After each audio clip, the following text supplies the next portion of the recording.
Uh, Welcome and sorry about this major interruption at our end.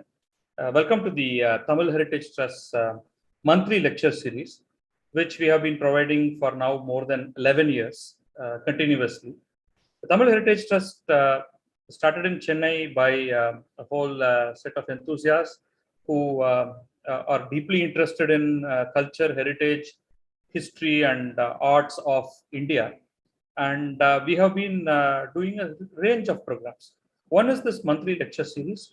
The second, every year we have an annual lecture series, which will run for anywhere between 5 to 7 days, which will be on a specific theme, which we have been organizing again over the last 6-7 years continuously. We also organize a program called Site Seminar, where we choose a specific area, cultural heritage rich area, and about 40 to 50 of us prepare seriously and visit those places adequately prepared, but also taking along with us experts in that particular space, so that we can learn right there in front of all those monuments what they are all about. We have also been organizing a range of programs for children in terms of workshops. At various times, we work with government agencies.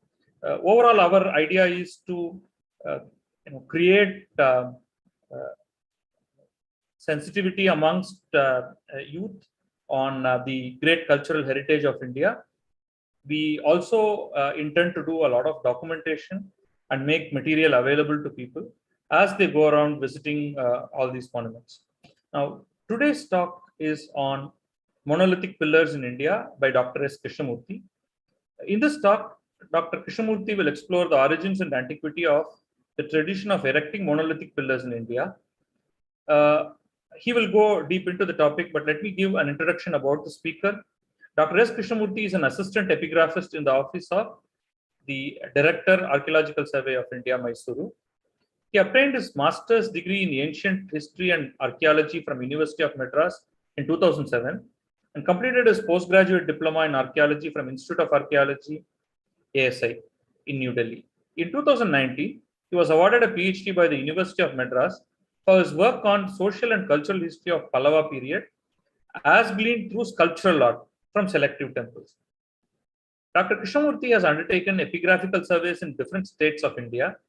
He has published 28 research articles in the fields of epigraphy and art, co-authored one book entitled Monolithic Pillars of the Gupta period. He has participated in numerous seminars and workshops. Currently, he is editing a North Indian inscriptions volume, a departmental publications of the Epigraphy branch, ASI. He is the secretary of the Place Name Society of India, Mysuru, and was the assistant editor of studies in Indian epigraphy of a set of volumes published by the Epigraphical Society of India, Mysuru. Over to Dr. Krishnamurthy. Dr. Krishnamurthy, you can share your presentation and then present the talk. Sorry about the delay on our side. Over to you, sir. Good evening, all.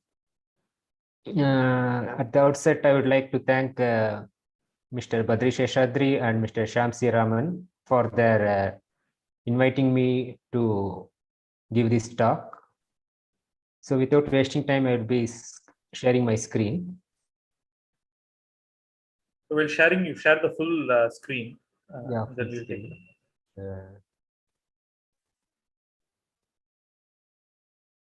So is my screen visible? Yes, sir. So you can go for full screen. Now full screen it is visible. Yes, excellent. Yeah. Over to you, sir. So through this short talk of about 1 hour, I am going to say a few things about monolithic pillars in India, its origin, antiquity, and how the tradition is how the tradition from ancient period to the 6th century common era has continued. And at the end, I would like to say a few words that how the tradition is still continuing at the modern times. So before going into the details of what is a monolithic pillar and what are the who are the kings and what are the locations where these pillars are available, I would like to say a few words about the term monolithic.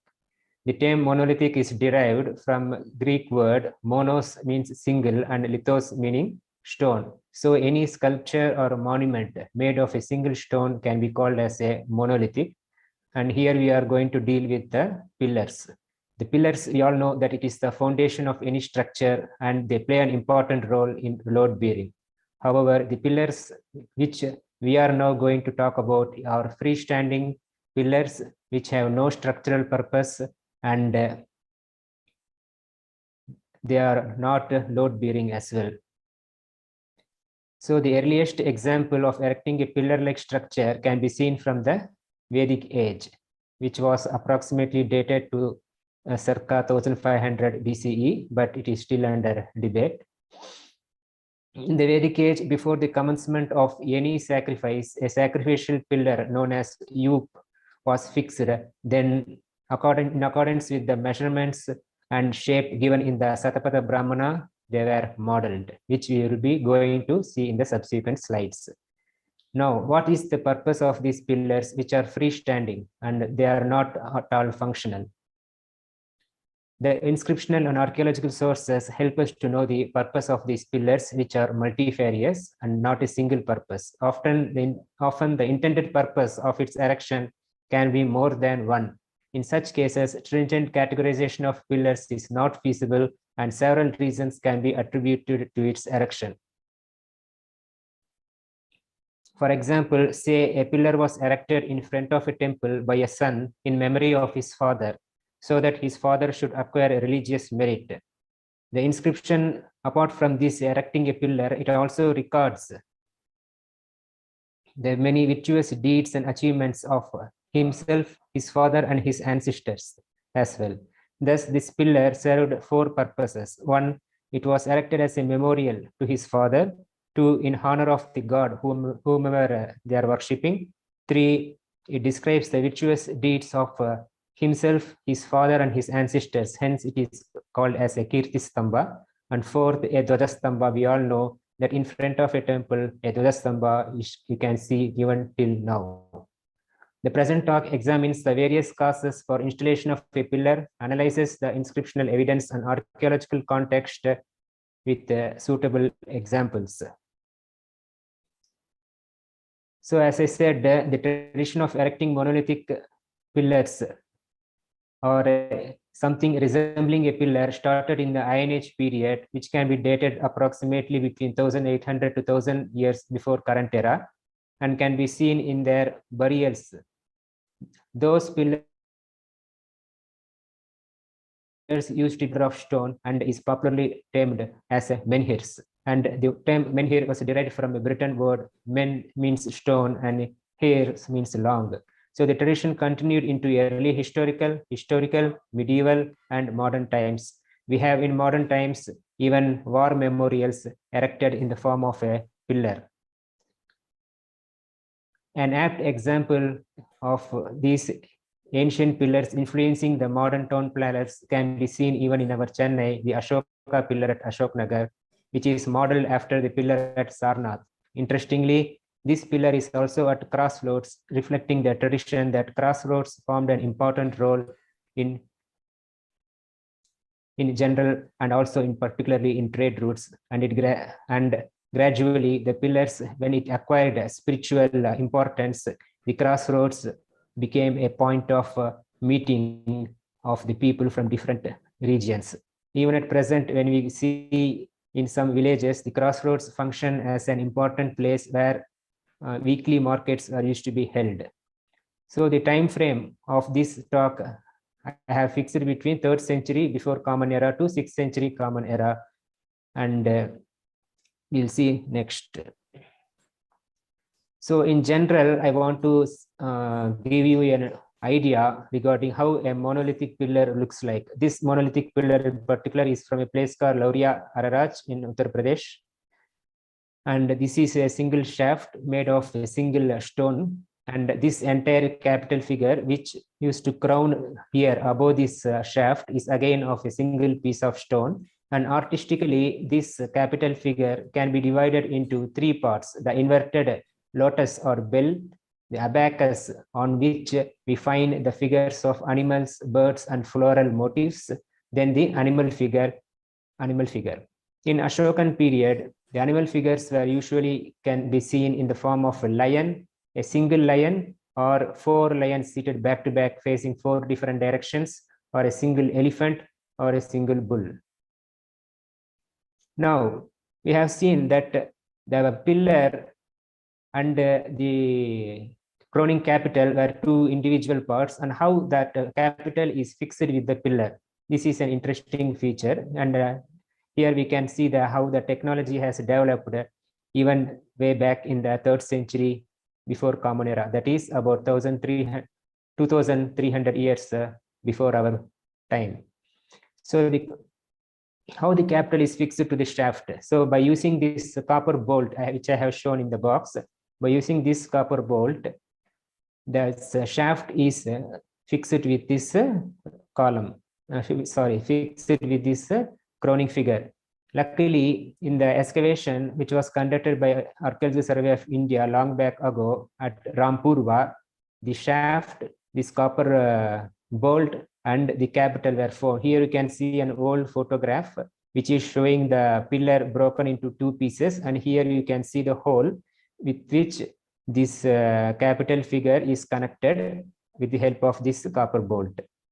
The copper bolt is made from 37 kg of pure copper. Now, regarding the origin of these monolithic pillars, as I said, the origin in India can be traced right back. The origin of the concept of erecting a memorial pillar-like structure can be traced back to the Iron Age period in their megalithic burials, which would be dated, which in North India was dated between circa 1800 BCE to 1000 BCE, and in South from about 1000 years before current era. As Sir Arthur Evans says in his thesis on Mycenaean tree and pillar cut, he has observed the popularity of the tradition of erecting such pillars in several of the West Asian cultures and in the Mediterranean littoral ever since the Neolithic times. The earliest freestanding pillar seems to be the digit pillar of the pre-dynastic Egypt around the 8th century before current era, but they are not monolithic and they are polylithic. And as I said earlier, this tradition of erecting pillars starts from the Vedic period, and that concept has existed right from the Iron Age period. And during the Vedic period, the pillars could have been made of wood, and later on it was replaced by stone. The details I will be sharing you in subsequent slides. So this is a menhir from Kendatti near Kolar, Karnataka. See, it is not a pillar at all, but the concept is they have to erect a memorial-like thing at the place where the dead was buried. So this menhir, we can say it is a beginning stage. It is a prototype of a monolithic pillar.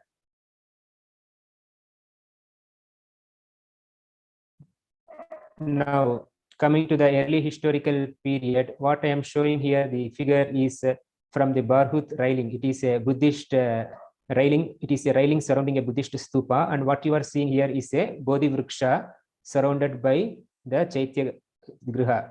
That is, this is an place of worship of Bodhi Vriksha, and here you can also see a platform-like thing, which is a Tan. In early Indian iconography, Buddha is never represented in a human form, and he is normally shown in the form of a Tan or his a turban or the footprints, etc. And here, interestingly, you can see a pillar with an elephant on the top. It is dated 2nd century BCE. So we have also found a similar pillar with an elephant on its top from the Mauryan period, that is 3rd century BCE, erected during the time of Ashoka.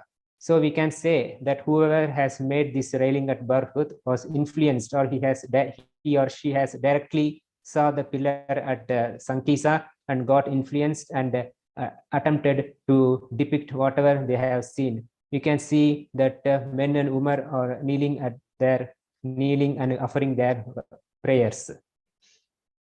D.D. Kosambi opines that before cities existed in North India, crossroads were synonymous with chaityas or sacred spots, and also with the sites of festivals, because prior to urbanization, crossroads were places where people met and had their markets and celebrations.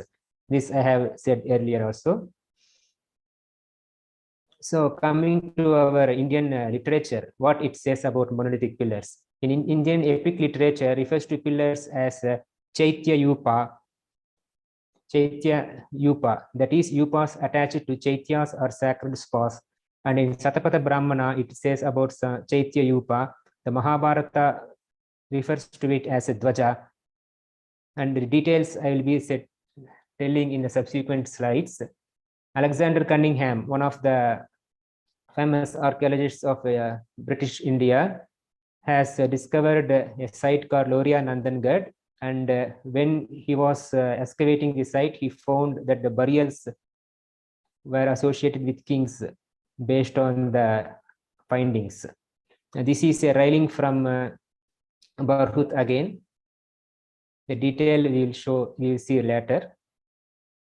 Now coming to the inscriptions refer to these pillars in different times like Yupa, Shilastamba, Dhammatambam, Kirtistamba, Garudastamba, Vishnurdvaja, Dvajastamba, Jayastamba, Balayashti, Gotra Saulika, and Lekalashti. Here what you are seeing is a panel depicted on a Torana from Sanchi Stupa number 2. Interestingly, when we look at this figure, we all remind of our national emblem of the 4 lions. And whoever has made this railing in 1st century BCE could have visited the place Sarnath, got influenced by that place, and tried to reproduce whatever he has seen. Now here we can see that the pillar with topped by quadruple lions, that is 4 lions on the 4 directions, were being worshipped by the men and women. Here the depiction is again the similar thing, and the existence and worship of pillars even prior to the time of Ashoka is proved through the words of Ashoka in his 7th pillar edict. Ashoka has engraved his inscriptions at several places. They can be broadly classified as major rock edicts, minor rock edicts, major pillar edicts, minor pillar edicts, and cave inscriptions.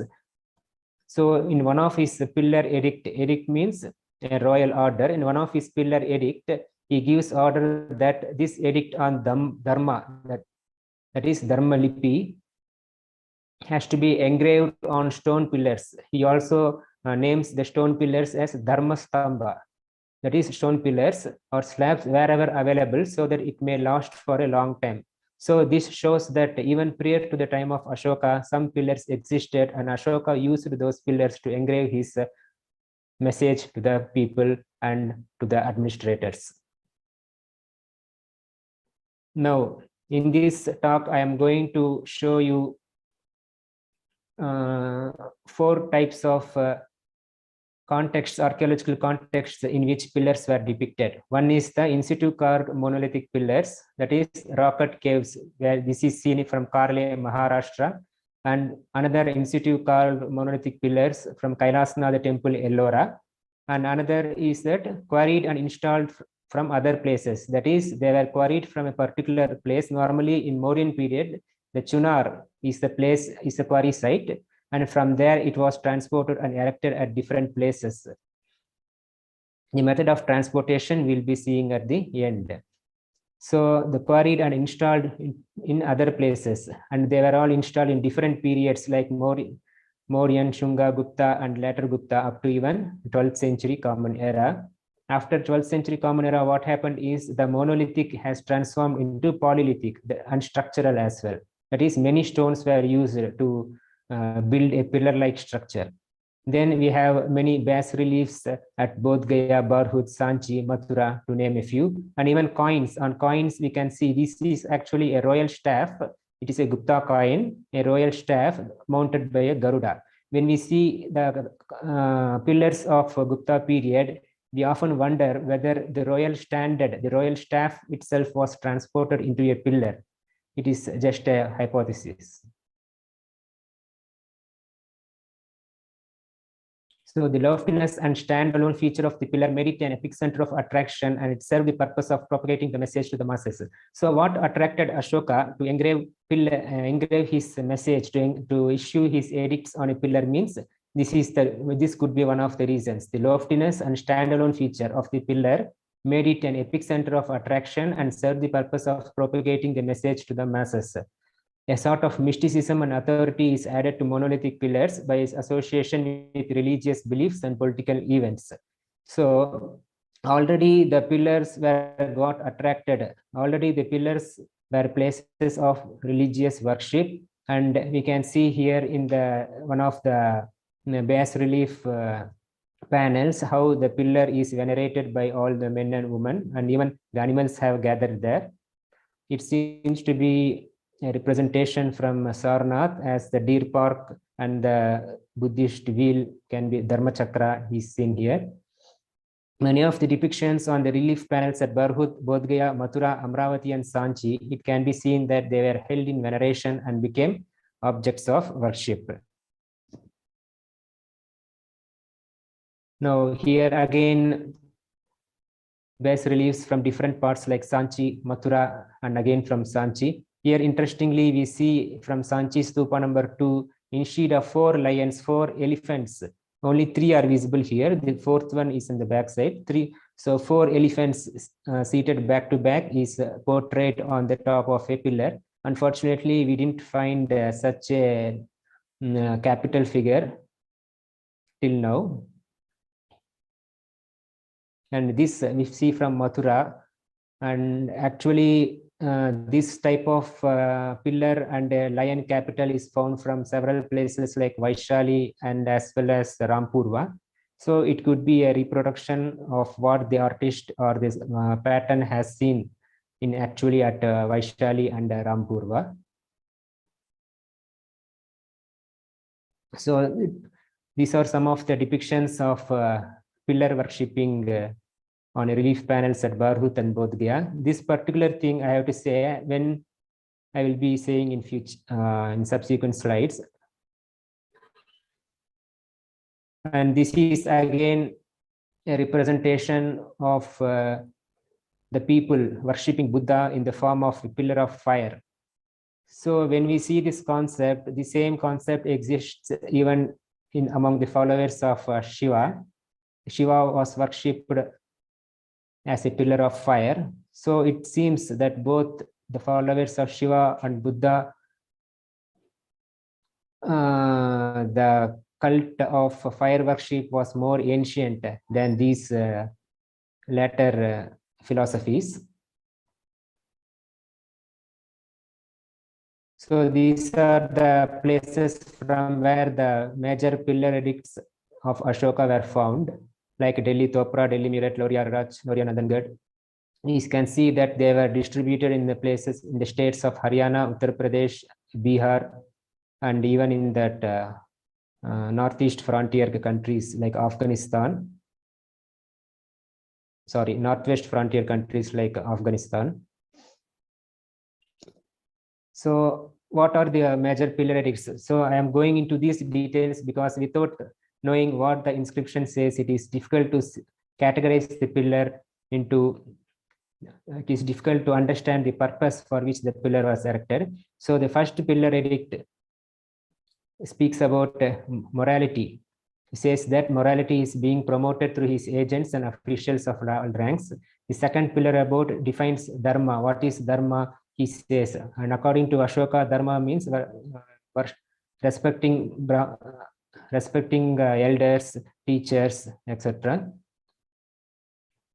In the third pillar edict, he encourages people to be determined in the path of dharma and not to fall into passions such as violence, cruelty, anger, vanity, and jealousy.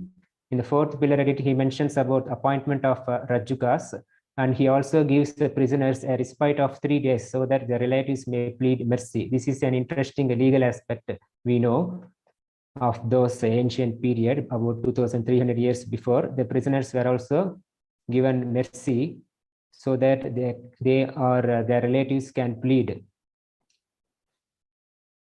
In the fifth major pillar edict, Ashoka prohibits the slaughter of living beings, orders release of prisoners 25 times, 26 years after his coronation.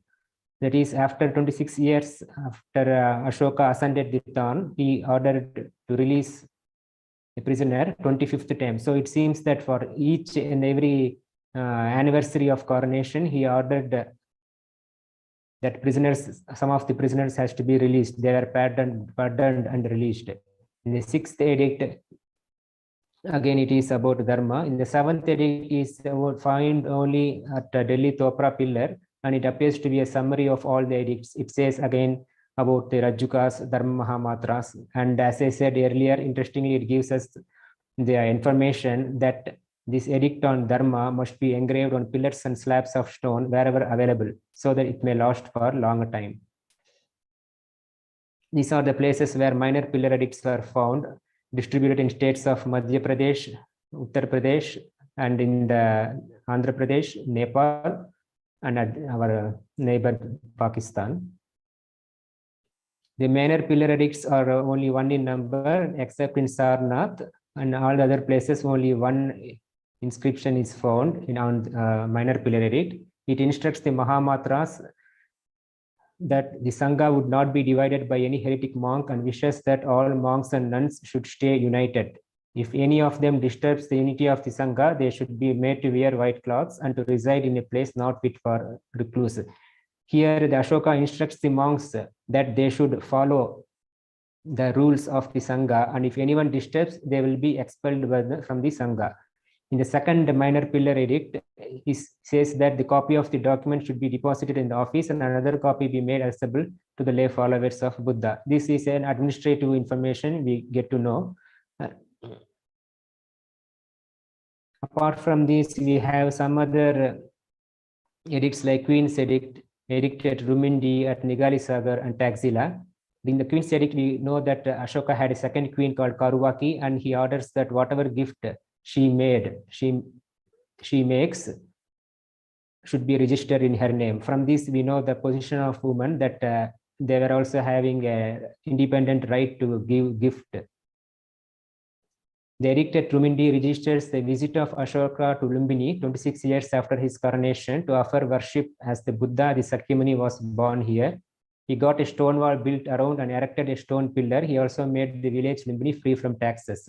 So from this Edict of Lumbini, Rumindi, which is now in Nepal, we come to know that Ashoka visited the birthplace of Buddha, erected a pillar there, and made the village Lumbini free from taxes, and they can pay only 1/8 of the produce as land revenue. This is an interesting inscription, which comes under the category of commemorative as well as administrative. The edict at Nigali Sagar says that king enlarged the stupa of Buddha Kanakmuni to double its size 14 years after coronation. This is again a commemorative pillar. The edict at Taxila is an abridged version and proclaims and says that the king further wishes that his Dharmalipi may preserve for eternity. It is an abridged. In a summary, it gives all the 7 edicts. So from this inscriptional information, we came to know that the pillar served various purposes as a signage indicative of sacred spots, to proclaim administrative orders. As we have seen, he has appointed Rajuka Dharma Mahamatras to spread Dharma as pillars of morality. As we have seen that Ashoka wanted that all the people have to follow the Dharma, have to observe morality. And he even named the pillar as Dhamma Tambam, that is in the Prakrit, to commemorate the event, like we have seen at Rumindi and Nigali Sahar, for giving sectarian instructions. This we have seen in the first minor pillar edict, where he instructs the monks how to behave in a Sangha, and for propagating social message, again following morality, to assert political authority over the territories. Wherever we see the pillars of Ashoka is spread only in the territories ruled by him and not outside it. For example, we cannot find pillars in the territories ruled by Chola, Chera, Pandya regions. Only restricted to the territory ruled by Ashoka. This may show that he wants to establish political authority through his pillars, that he is the king and he should, and all the people should obey his orders like that. So these are some of the photographs. This is from Koluha, also called as Vaishali. You can see the archaeological context. The many stupas, voti stupas are there along with the major stupa, and you can see how the capital figure is modeled very realistically. These are again some of the figures from Loria Nandangad pillar and with the capital of a lion. This is again some of the uninscribed pillars. According to some scholars like John Irwin, these uninscribed pillars could be even pre-Mauryan, like at Bodh Gaya, Loria Araraj, Kausambi, etc. Now we see the capital figures of the pre-Mauryan and Mauryan period. So a single lion, see how realistically it was portrayed. And the quadruple lions, the 4 lions facing the 4 directions. This we will see in detail. And the Rampurva, bull from Rampurva, see how realistically it was portrayed. And the elephant from Sankisa. Unfortunately, the elephant figure, the face of the elephant figure was chiseled away and lost.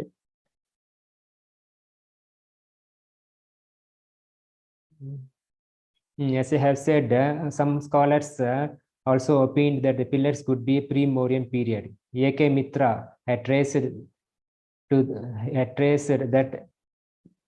the Ashoka continued this old tradition of erecting Dwajastambhas, which were supposed to house protecting spirits and which were worshipped. John Irwin opines some of the pillars are of pre-Ashokan period based on technical aspects. The decoration on the abacus was influenced by Egyptian motif. Here, what technical aspect John Irwin says is that the pre-Mauryan pillars have no proper foundation. As a result, it has sunk into the earth and fallen, whereas the Mauryan pillars have proper foundation. Through excavation also, such a evidence was found. John Irwin also opines that pillars serve a religious purpose as axis mundi and connect the heavenly sun and the water inside the earth. Ashoka just made use of this old symbolism. Harry Falk opines that Ashoka got influence from the Achaemenid Iran, with whom there was trade contacts. Now, what does these crowning animal figures signify? According to Harry Falk, the lion signifies the victorious philosophy of Buddha.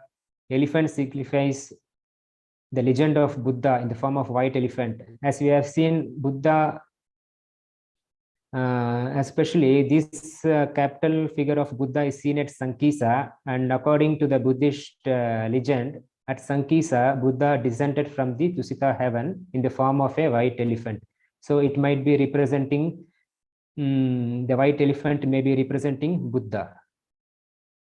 And about bull, Harry Falk was silent, didn't say anything. And I think that it shows the vigorous nature of Buddha as a youth before attaining Buddhahood. That is, the bull figure is found only from Rampurva. Now, as I said, is about the Sarnath lion capital, I am here showing in detail. On one side is the horse, on other side is the lion and elephant and a bull. So what are these signify? We'll show next. Vincent Smith views that they represent the guardians of the quarters. And according to some scholars, they represent 4 stages of Buddha's life. Elephant represents the conception.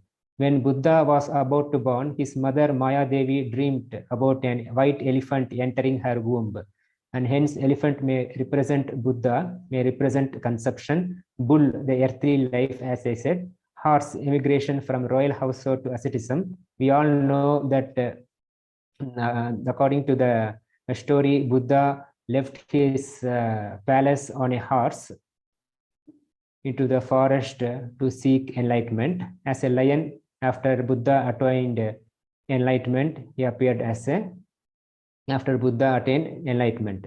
S.P. Gupta says that these 4 figures may represent time or 4 seasons. So this we know how the Buddhist chakra was placed on our national flag. Now, what is and in some of the capital figures, apart from the animals, birds were also depicted. This is from Loria Nandangad. What does the birds on the abacus signify? According to Alexander Cunningham, 4 pair of holy Brahmani ducks, Chakravaka, symbol Chakravaka, may signify the conjugal affection. According to John Irwin, geese, symbol of soul and life-bringing rain. And on the pillar on the animal figure at elephant, we see on its abacus floral motifs. According to John Irwin, it resembles palmity, first depicted in the Acropolis at Athens, similarly seen in Bactria at Iconium. Apart from these influences, some native modifications were also done. So we see how through the trade contacts and through the diplomatic contacts, the artists of ancient period was influenced from the neighboring regions as well. Now, method of transporting pillar. Some of the pillars, we see that even in the medieval period, the pillars got transported from the original spot where the Ashoka has erected. And even though we do not have a direct idea how Ashoka has transported the pillars from the quarry site to the place of their installation, through these medieval sources, we get to know some details. I have shown here the pillar at Allahabad. It is actually from Kosambi. It was shifted here by Firuz Shah Tughlaq. Similarly, Delhi Topra. The pillar was originally at Topra and it was shifted to Delhi by Firuz Shah Tughlaq, and similarly at Hisar. And this is one of the paintings found from the medieval manuscript Sirat-e Firuz Shahi, how the pillar is first placed on a boat with the help of a cart and a pulley method they have shown, and how it was erected finally. Now, when we see the location of Mauryan pillars in relation to the events of the life of Buddha, we can see a sort of similarity. Wherever the events related to the life of Buddha is shown, we can see the pillars and rock edicts also. So this shows that how the religious, the sacredness of the place has attracted Ashoka to erect pillars. And yeah, so this is the one inscription I am going to in detail. This inscription from Rumindi Ashoka, I have already told the details of the inscription.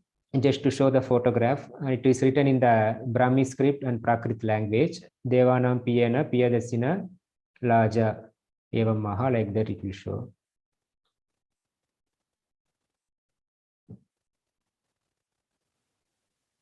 Again, in the Sunga period, we find that pillars continue to be erected in honor of God, and this is the pillar from Besnagar. It records the erection of a column surmounted by Garuda in honor of the god Vasudeva by Heliodorus, a native of Takshashila, a Bhagavata, and an ambassador sent by the Greek king Antiochus to the court of the king Bhagbhadra. It ends with the statement that practicing self-control, sacrifice, and vigilance, the 3 eternal characteristics, lead to heaven. So it is a very interesting thing that a person named Heliodorus from a foreign country has visited a native of Takshashila has visited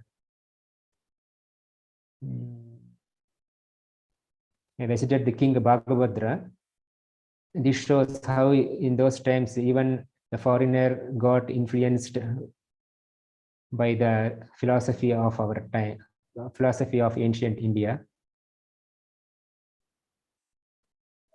Now, I am moving to the next topic of sacrificial. Now, apart from the pillars of Pre-Mauryan and those erected by Ashoka, we also find some sacrificial posts or Yupa. As I had said earlier, that in the Vedic period, pillars were erected before the commencement of sacrifice, and we have archaeological evidence as well as inscriptional evidence for that. The Apastamba Srauta Sutra, one of our Vedic literature, mentions that Yupa has to be 8-cornered and tapering at the top. So 19 such inscribed Yupas have been reported from India and the adjacent Southeast Asia. For example, at Isapur in Uttar Pradesh, Kosam in Rajasthan, Nandsa, Barnala, Badwa, Vijaygarh, Nagar, Koeti, Borneo, all datable between 2nd to 4th century Common Era. You can see the Yupa from Nandsa. This is I could not find the exact photograph of the Yupa from Kosam, but the inscriptional details I will say no. The Yupa from Kausam, now in Allahabad Museum, Uttar Pradesh, datable to 2nd century Common Era on paleographical grounds, describes erection of 7 such Yupas by Shivadatta, minister of a king, on the occasion of performance of 7 Soma sacrifices. You can see here the word Yupa is written here.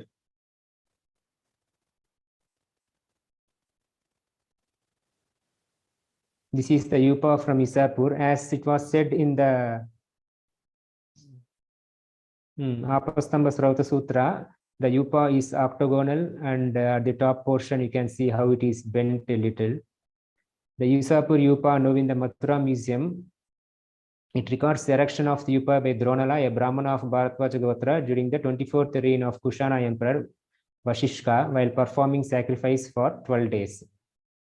So this is another Yupa from Barnala, and similarly it says that it was erected during one religious this thing. And this is again a Yupa from Badwa.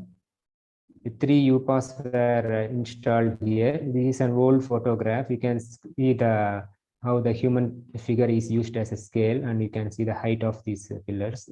3 inscribed Yupas from Badwa, datable to 3rd century Common Era. They were erected on the occasion of Triratra sacrifice. That is, the sacrifice continued for 3 days. This is again another Yupa from Rajasthan. It records its erection by Vishnuvardhana, son of Yashovardhana, after completion of Pundarika sacrifice for the increase of prosperity and welfare of his fame, family, race, share, and enjoyment.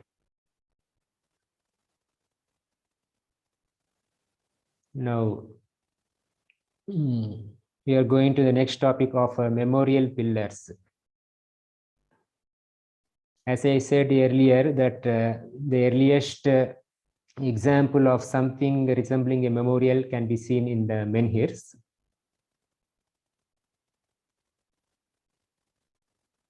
And as a proof that memorial pillars existed even prior to Ashoka, we find it in a Buddhist literature. Sarvastivadin Vinaya Pitika includes a dialogue between Buddha and a disciple, which showed that there existed the practice of erecting pillars near the spots of tumuli or any sacred spot. Later on, when Buddhists began to follow the tradition of creating earthen tumuli over the remains of Buddha and his disciples, they have also assimilated the practice of erecting pillars as well. The Satapatha Brahmana, as I have said earlier, it describes the burials of the king, which were 4-cornered or circular in shape, and a pillar adjoining the burial. So now the question arises as to what is the significance of these pillars attached with the king's burial. As I said, the concept of stupa might have emerged from the megalithic burials itself, and later on the king's burials. Now in the Mahabharata, from the Mahabharata, we find the significance of these pillars attached with the king's burial. The Mahabharata says that Dwaja was worshipped by the warriors before the commencement of battle in the belief that the deity is actually manifest in it and brings victory. Small standards were also taken to the battlefield by the king, and it is believed that the destruction of the enemy's Dwajas bring misfortune to their opponent. So, as I said, now I am discussing these bas reliefs at Bharuch railing. This one and the earlier one also, both were almost similar, except that here a queenly figure is shown, and here a royal princely figure is shown. Both are holding in their hands the royal staff with their respective emblem. So a destruction of this royal staff means that the king or the particular person has lost the battle. And probably this royal staff itself got magnified into a pillar. This is another assumption.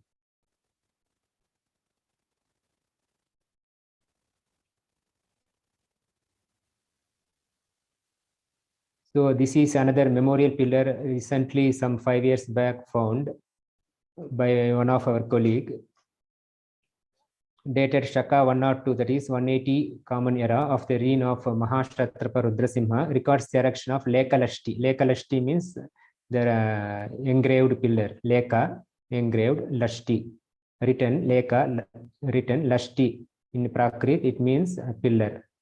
In memory of the father and brother of Animitra, son of Meghasha of Yajanasa Gotra and Abhira clan by Rudradatta, Parisena and Itrata. It is dated to 2nd century Common Era.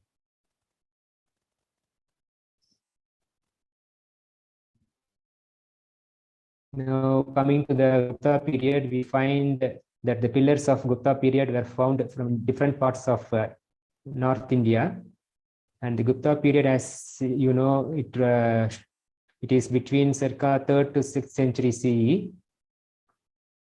From Uttar Pradesh, Bihar, Madhya Pradesh, most commonly seen in those regions. This map shows the distribution of pillars of Gupta period. This again shows the political authority of Gupta, where it was more high, where it was more peak. Now, one by one, some of the important pillars of Gupta period I will be saying and stating about their purpose. Pillar from Mehroli. You all might have been heard about the iron pillar at Mehroli. It records the military achievement of the king Chandragupta II and refers to his abduction of the throne and settling down as Vanaprastha on the Vishnupada hill, where he erected this iron pillar, that is Vishnur Dwaja, as a lofty flagstaff in honor of Vishnu.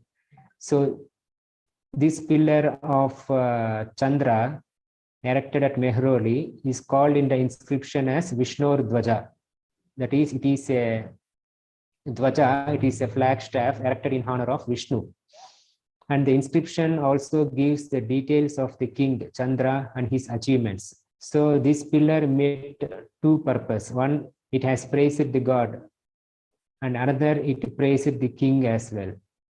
In ancient India, there is a concept that the king is a earthly incarnation of God.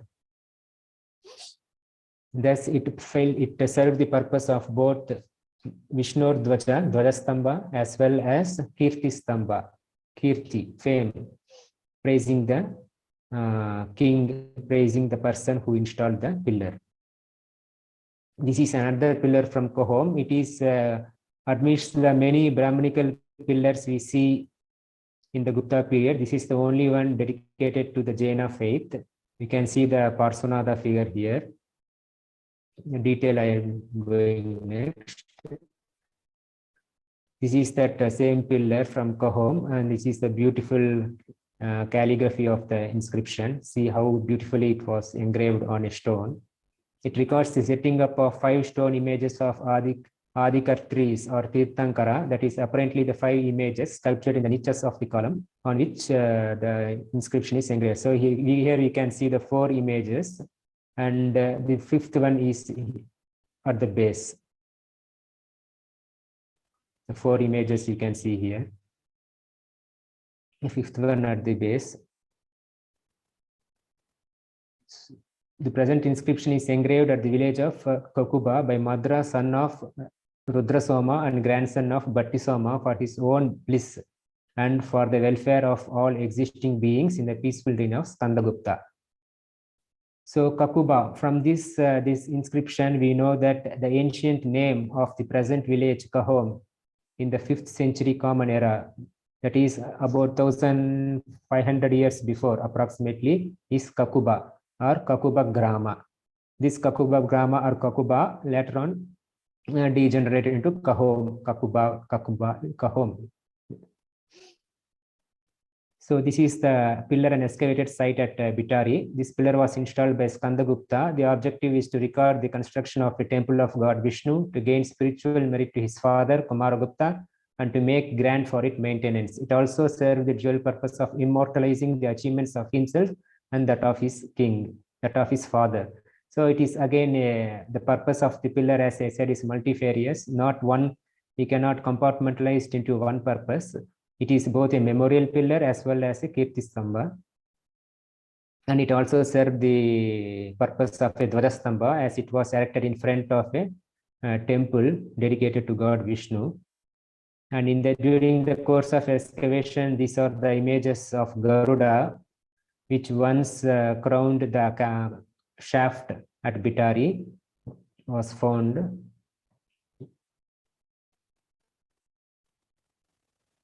This is, I could not actually get the actual photograph of the pillar, and this I am showing the inscription part of that pillar.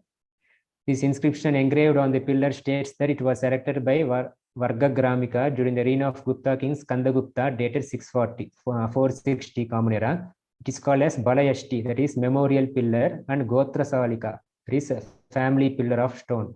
So the inscription itself gives a term for this pillar as Balayashti and Gotrasalika, as it was erected in memory of all the family members. So this I am showing just to compare the figure of Garuda on the coin of Gupta and the figure of Garuda we actually found from a place called Latia during excavation. See how similarities we can see.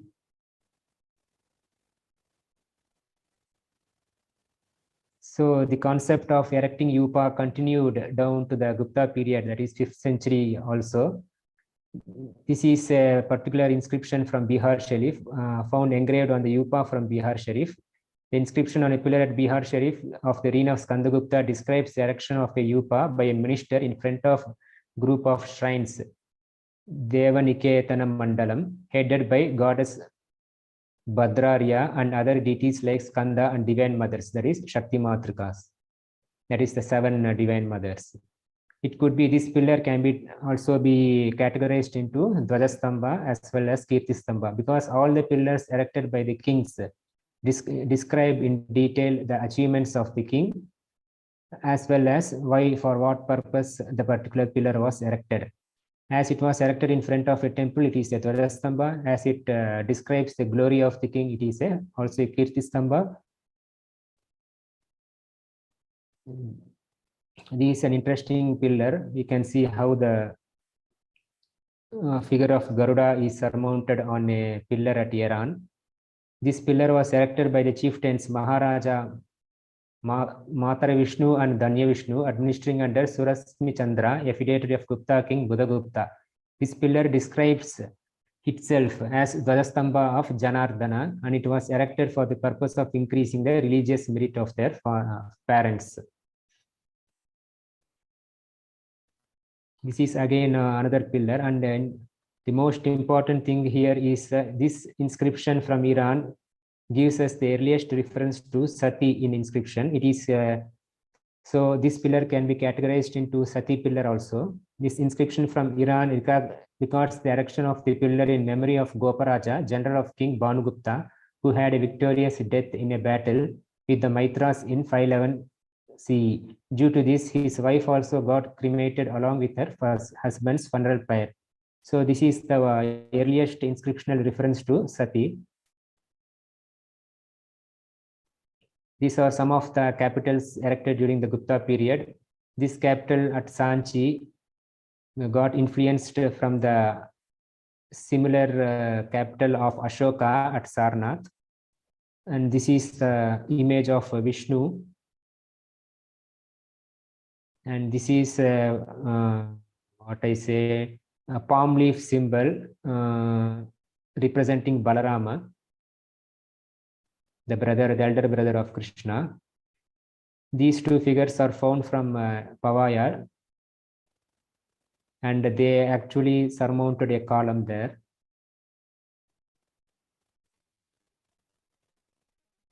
And this is an interesting astronomical purpose.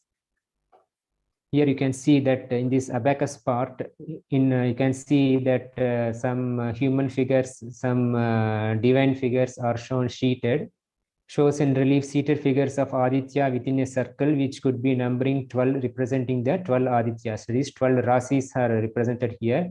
And on the wheel portion, the wheel portion should be somewhere here above the four lions. On the wheel portion, we can see this wheel portion was studied by Professor R. Balasubramaniam, and he regards them as a nakshatra chakra.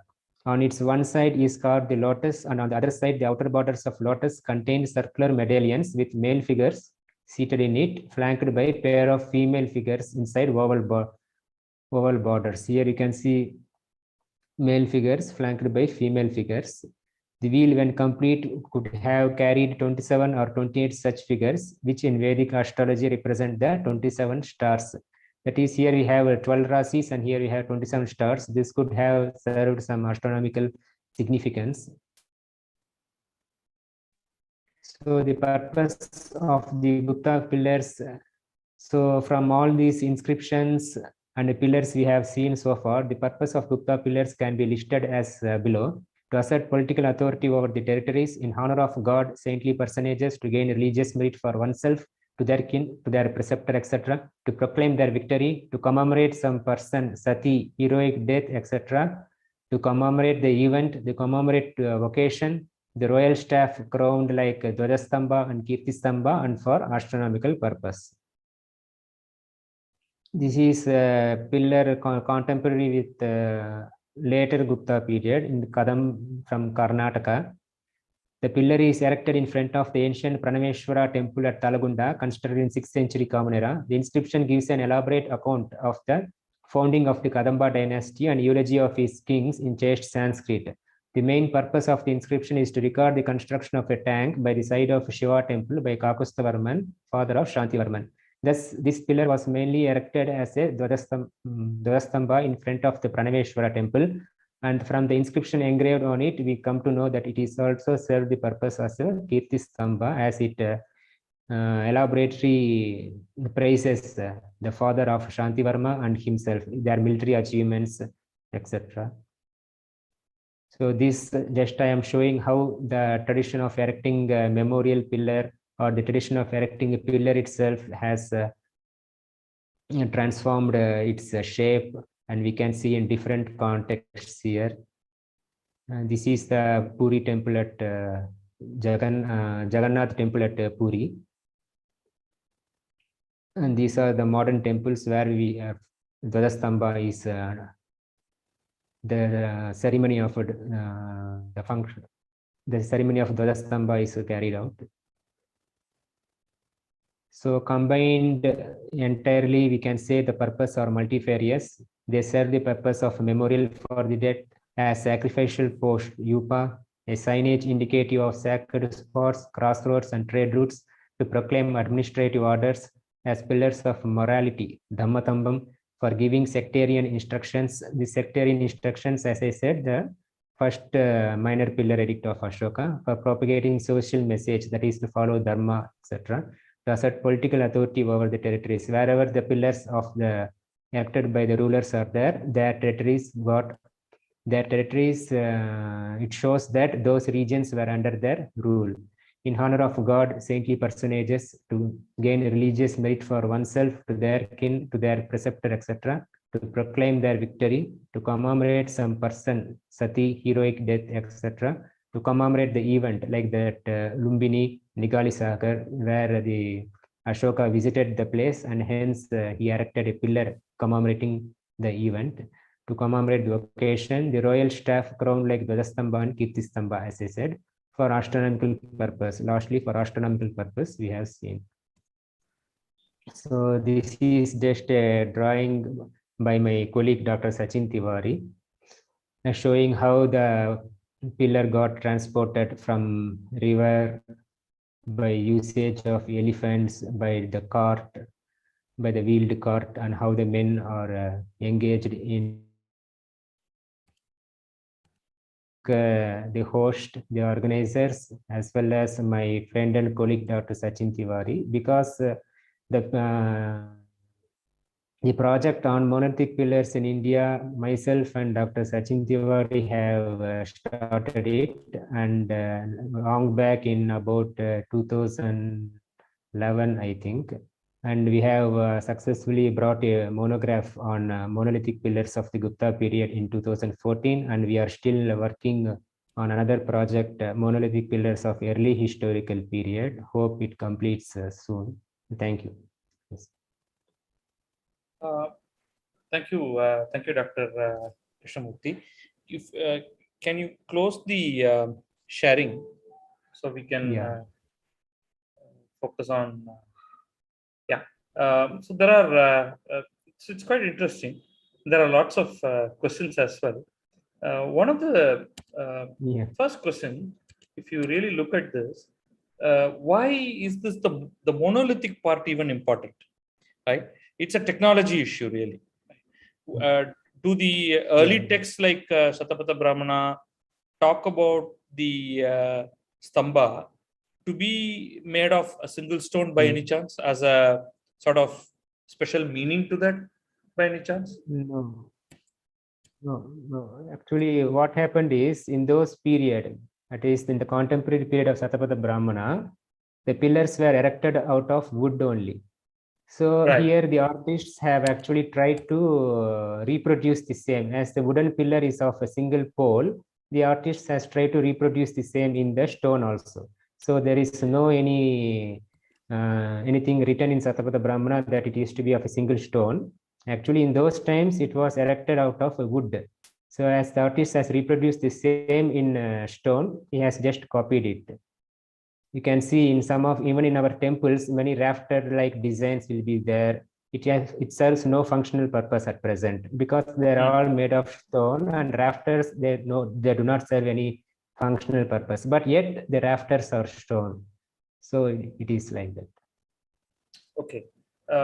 But even in the even if you're talking about wood, was there again a need that it had to be a single piece of wood and not made of multiple pieces put together? I'm just wondering whether there is a special significance to a single a mono as opposed to multiple. Yes, sir. Single piece. That has to be researched upon, but as I know, it only gives the measurements and the dimension of the pillar, that it has to be eight-sided and the height should be like this. And even Satapatha Brahmana says that the height should be the height of a man standing on a chariot, or man with his hands raised above his head. Okay. So it is not clearly shown, clearly stated whether it is of to be single wood or multiple woods. Don't know. So clearly from the text side of things, Vedic texts talk about Yupa Stamba, and then come in terms of chronology the Buddhist stupas, or the stambas rather. Right now, here again, we'd really like to know this one question, which is a little slightly different. Was the practice of worshipping Dharma Chakra first propagated during the time of Ashoka, or does that predate his era? Let me expand that question. So most of what we have gotten is material evidence in terms of physical stuff. Except that you did talk about Irvine saying that there were many stambas which were pre-Mauryan period, but largely what we get is the Mauryan period, particularly Ashokan period stambas with inscriptions, with elaborate pillar designs, elaborate not pillar design but the capital design. All of that put together, that is our starting point effectively. Some of the others we are only scholars are saying that they could be pre-Mauryan or pre-Ashoka. Right? There is no evidence really speaking. Right? Yeah, technologically some could be pre-Mauryan, like that I said, the foundation part. But For even some that, pillars, for the example, foundation was. why are we saying that? I mean, it could have been done during Ashoka's grandfather, say Chandragupta Maurya's period, and he probably didn't really put up the foundation. I mean, to really say foundation is not there and therefore it is pre-Mauryan is not a very solid sound argument, right? Yes, yes, yeah. So, this is challenging. I mean, I'm not saying, I can keep asking questions like this, but scholars have to have looked at something to even suggest that. Now, in the same sense, forget about just the stambhas alone. The very worship models that we see, whether in all the even the later models where you are seeing just the throne being worshipped, chakra being worshipped, the dharma chakra being worshipped, etc. Now, were they there even earlier? That is pre-Mauryan period, from the time of Buddha till that of Ashoka. And do we have any evidence, literary or otherwise? So from archaeologically speaking, we get evidence only from that Kushan Sunga period through the railing part surrounding the Sanchi Stupa, Barut Stupa from the Shunga. That is even later, only. right? That's even later. In terms of in period, it is period post. Only, in the Mauryan period, the sculptural representation is very less. Only pillars we can see and some cave shrines we can see, the cave temples we can see. Right. So it is very, until we discover more, it is difficult to say. Literature, I have not gone through much. Okay. So this is a question from VK Srinivasan. Says, where all in India we have the shiny and smoothly polished pillars and sculptures comparable to Ashokan polish? So I'm assuming outside of Ashoka, where all have we got pillars which have the same quality of the polish and shininess and smoothness of Ashokan pillar? Yeah, this polish is characteristically very unique to Ashoka only, to the pillars of Ashoka period. In the later period, that kind of shining and polish we cannot see. Even though the pillars continue to be erected, even in the Gupta period and even in the post-Gupta period also, that same kind of polish is not seen. Okay. Yeah. Okay. So next is, there is this question from Hari Prasad. Is the practice of erecting Dvajastamba in temple inspired by the monolithic pillars or are they unrelated? Because if you really look at the... say is the practice... yeah, please go ahead. Please go ahead. Yeah, please. No, here what I have to say is the practice... Yes, sir, please continue. Yeah.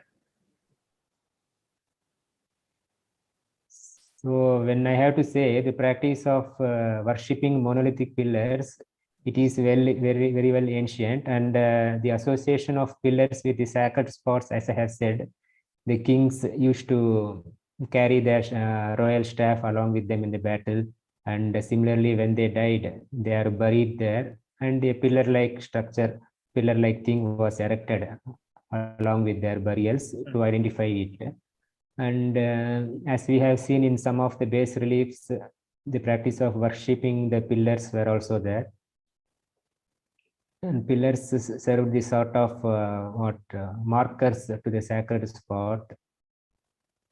And the later period, in the Gupta period, we can see that pillars were also erected in front of temples. Hence, the practice of Dvajastamba is also ancient. So the pillar is associated with a sacred spot, be it a temple or a stupa, whatever may be.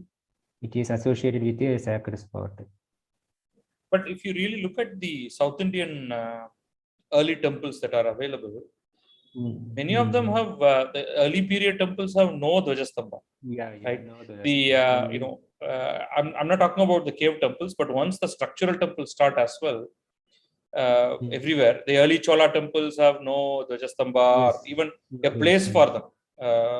So it is very clear that it is just a little the space for only Garbhagraha, and Balipita in many places are there, but there isn't really a space for a Dvajastambha.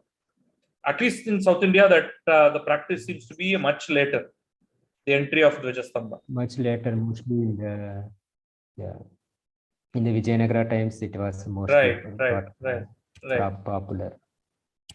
However, in one panel at Vaikuntha Perumal temple built by Nandivarman, Pallava Malla, I saw a Dvajastambha like depiction in one of the panels. You might have seen, sir, that in Vaikuntha Perumal temple, many historical panels are there. Yes. In one of the panels, there is a Dvajastambha like depiction with garlands hanging from it. In front is also a mandapa where a seated figure of a saint or someone is there. Okay. Whether it is interesting. I don't remember offhand. Any other ceremony. No, I've seen that many times, but I've never really looked around for something like that. Perhaps, as I said, those Dvajastambhas were purely made of wood and perished. It could be a reason. Okay. But later on, even if they were made of wood, the space would have probably been marked. But this is interesting. This what you are saying. Provided. Worth looking into it seriously. And the other very interesting question from or comment from Utpal Dev is that as far as he can see, there is only one iron pillar which is at Mehroli. All the rest seem to be made of stone. Yes. Again, why is that? I mean, why is that? We understand things might have been made of wood and they have perished. Stone certainly have stayed on for this long. But when they could make one iron pillar, why only one? Iron pillar demands a lot of technology and expenditure also. So in that period, Gupta period, when they were in their height of their power and when the trade contacts were much better, they could do it. But later on, nobody has dared to do such a thing. That is what I feel. Okay. But that iron technology is just outstanding. Something that doesn't rust even after. It's an outstanding. We cannot see another pillar like that. Yes. Centuries later, it is still unrusted, except a few rusting part was there, but still unrusted. Right. Okay. There's a question from Ramki which may need rewording. He wants to know, what we have seen is only Buddhist and Vaishnava pillars. So you did show one Gupta Jaina pillar. So let's say that there are Buddhist, at least one Jaina pillar, and at least couple of Vaishnava pillars that you showed, both the Gupta one and the previous BC Besnagar Heliodorus pillar. Are there any Shiva pillars? This is question.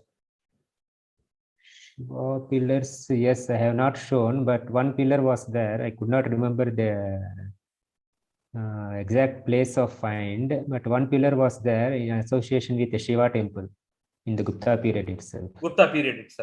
Okay. Gupta period. Okay. Now, talking of that Gupta Jaina pillar, it's not only that the pillar has a lot of considerable inscriptions, but you said it also has Tirthankara images all around. What was it signifying, in the sense that are they same Tirthankaras, different Tirthankaras? You didn't talk much about the text of that pillar itself. Can you add one or two additional comments on that particular pillar? So, Kahom pillar, Okay.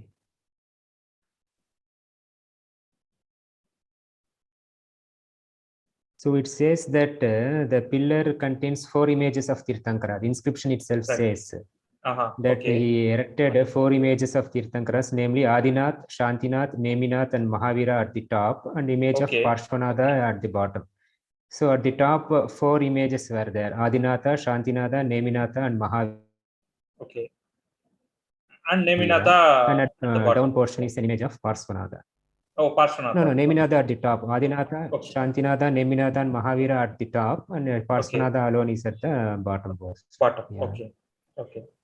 And it merely is to commemorate, to a sort of veneration to the Tirthankaras. Yeah, But does it veneration to also the say anything more? Tirthankaras.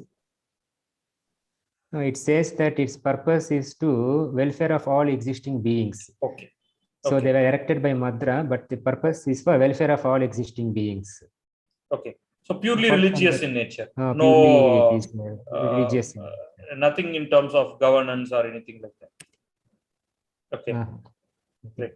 But there again, is- it says something about the king Skandagupta. It praises him like that. It is normal Okay. in all the inscriptions in the Okay. beginning portion, whether it was Yeah. erected by an individual or not, it praises the king or whoever the ruler was there. But basically distinctly different from the Ashokan pillars, which are also sort of religious instructions and edicts, etc. That pretty much stopped thereafter, right? The later ones are purely religious in nature, whether it is Heliodorus' one. Yeah. Okay. Yes, this might be some political advantage of Ashoka also. As at that time, he newly conquered the regions and he wanted to keep all the region. He cannot directly coordinate through his viceroys he is administering. So for that purpose, to bring a political unity, he might have spread this message all over his territories through these pillars. So the other one that we didn't cover much is the Jayastambhas, right? Purely not of religious nature, but merely erecting a pillar and say, I defeated so and so kind of thing. What kind of presence do these pillars have across? I can't remember. I have not really obviously studied much and don't know much, but I remember reading one or two places about Jayastambhas. Yeah. Jayastambha here, what happens is, as I have said at Bitari, the pillar was erected by by Skandagupta, but it says about the victories and military achievements of his father, Kumaragupta, and the deity which was installed was also named after his father as Kumaraswamy. I didn't touch that point. It's named as Kumaraswamy. He's the Vishnu, deity is Vishnu, but it is named as Kumaraswamy. This shows that some sort of political, after victory, the king was identified with deity. As I have said, the kings were regarded as an earthly incarnation of the divine beings. So this shows that political aspect also. But did other kings do it over time in other places, over multiple dynasties? Over time, whenever you can see in the later times at Rajasthan, some pillar-like structures were erected.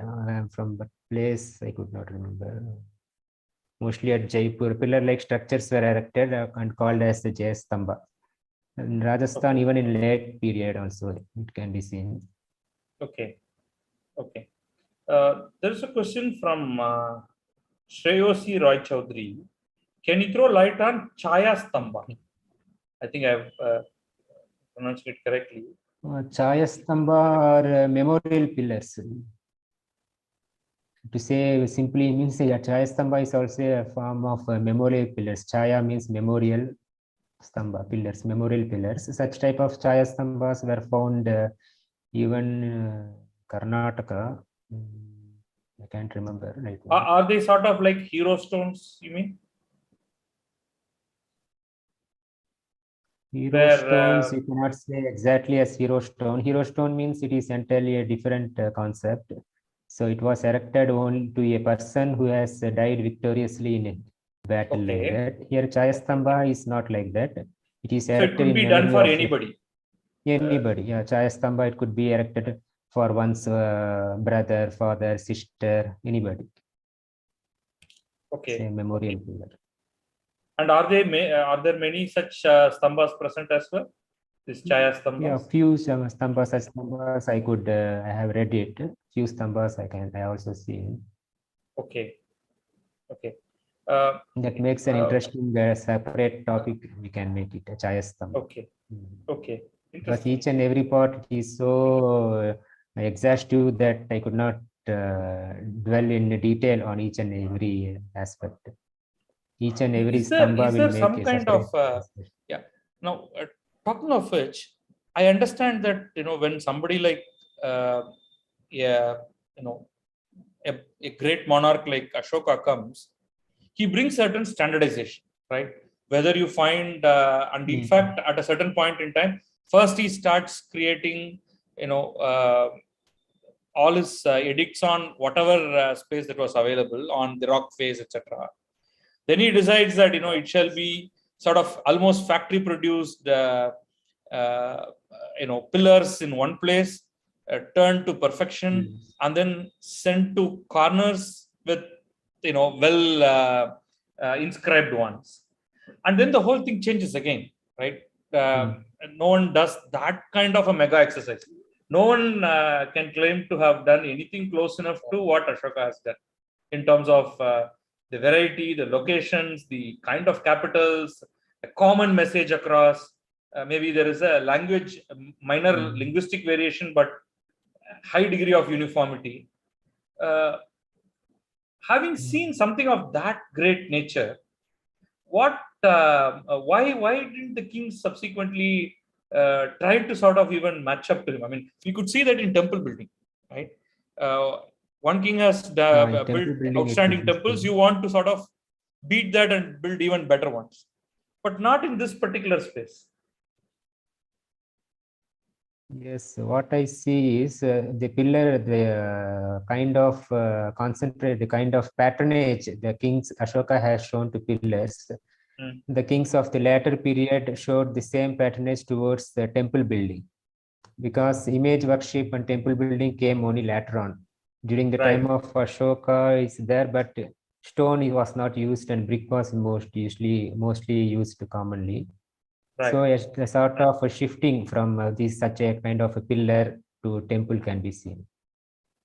Okay. And manufacturing such a pillar requires a lot of technical thing, and due to some foreign invasions, the economic stability may have been lost. Due to such disturbances, probably it could not have happened, continued to the later times. Okay. Professor Sudipare Bandhavadhyay is just made a comment. Eager to hear about your project topic in future. So I think she wants to know about project. Myself. Yeah, Sudipare Bandhavadhyay. I heard her. Okay.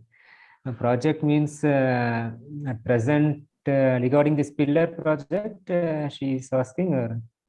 At present, no, we are I guess also when you talked about your the projects that you are North Indian inscription you are about to take up, so she wants to know perhaps more of that. So that North Indian inscription volume we have started and we are doing it. And apart from that, one monolithic pillars of the early historical period. Myself and my colleague Sachin Tiwari, we are planning to do it shortly. We are not started, but we are collecting all the data. And apart from that, one of my projects is to convert my thesis into a book form. This is also one of my major projects. Okay. PhD thesis into book form. Okay. And many such things are there. Very nice. Thank you, Dr. Krishnamurthy. Do you want to add anything more to whatever we have discussed so far? Any final comments from you to add to that? Okay. Final comments. The topic which I have taken is very exhaustive. Even a single period, like if I took even a smaller period, it would have been more useful. For example, Mauryan period, Sunga, Gupta, it will be more useful. We will try it in future. Sure. Thank you, Dr. Krishnamurthy, for a very interesting presentation. And we once again want to apologize for the technical glitch at the beginning which we we lost some 10 minutes or so in the process. Mm. But overall, it was a very interesting thing. Normally, we look at temple architecture or iconography, painting, and such, and give sort of cursory glance, if at all, in some of these elements, such as pillars. Even the interesting part is linking all kinds of pillars in the Sanchi railings and the gateways. The Yes, amount of material available just within that, and the bits and pieces of Barhut which are available in various museums, and also a little Yes, bit of Amravati. Again, we don't know how much more we could have gotten if all those places were fully intact. yes. Right? Which we've unfortunately lost so much. The replication of real stuff brought into these Buddhist architecture really has helped us to sort of visualize. That's really interesting. I mean, particularly the photos that you showed. The sort of seeing the four-lion pillar inside one of the Sanchi gateways. That's really really interesting and fascinating. Thank you for a wonderful lecture. And for our viewers, again, we'll be here next month, first Saturday, once again, with another topic. Thank you.